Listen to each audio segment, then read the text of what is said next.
Okay mga kaibigan, ayan, so testingin natin yung charging ano. Ayan, 12.6 ang kanyang battery. Start natin. Yun, okay, ayan. So maganda ng charging mga kaibigan. Nagpo 14 na siya, 14.3, 13.9, ayan.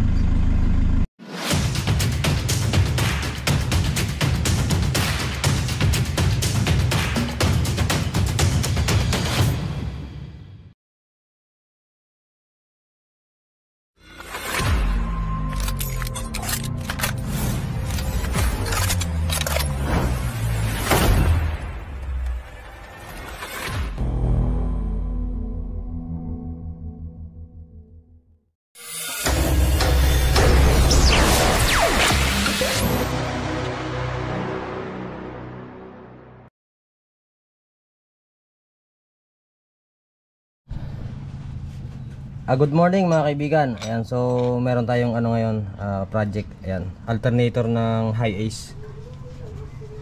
Okay.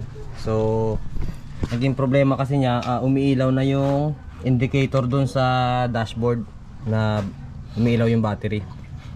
Ayan, so chinek ko na yung ano, nagpalit na rin tayo ng alternator pulley, bago na rin yan. Ayan. Kasi minsan dyan din ang nagiging problema. Pero pagka dyan ang problema, may maririnig kang maingay. Ayan.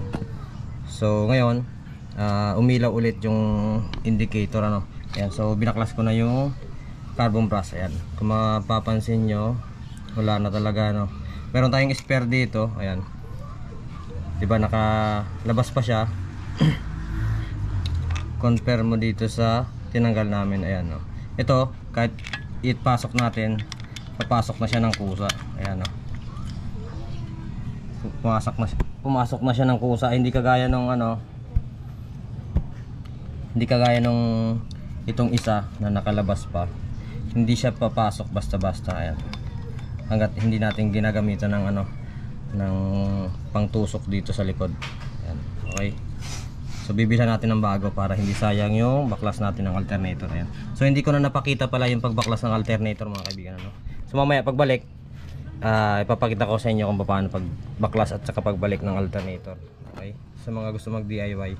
Yan, so hanap muna tayo ng carbon brush. Yan, ito spare natin, napalitan na rin to dati nung nagbaklas ng alternator para hindi sayang yung baklas. Ito yung binaklas natin ngayon. Ayan, ang layo ng diferensya.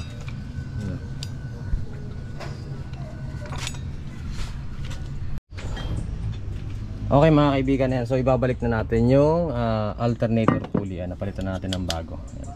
So tinanggal ko pala tong hose nung turbo. Yan, dito para maluwag, para mahugot natin yung socket. Yan.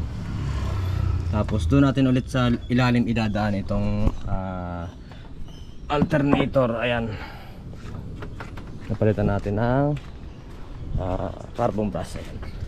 Bagong palit na rin ng pulley yan. So doon natin idadaan sa ilalim. Mas maluwag kasi doon. Ayan. Dito kasi nakaposition yan. Okay. Ayan. So ang bolt nyan ay tatlo lang tinanggal namin. Ayan. Dalawang 12mm ito sa bracket, tsaka itong 14mm. Ayan, dito sa taas. Okay. So dito yan, taas. Ayan.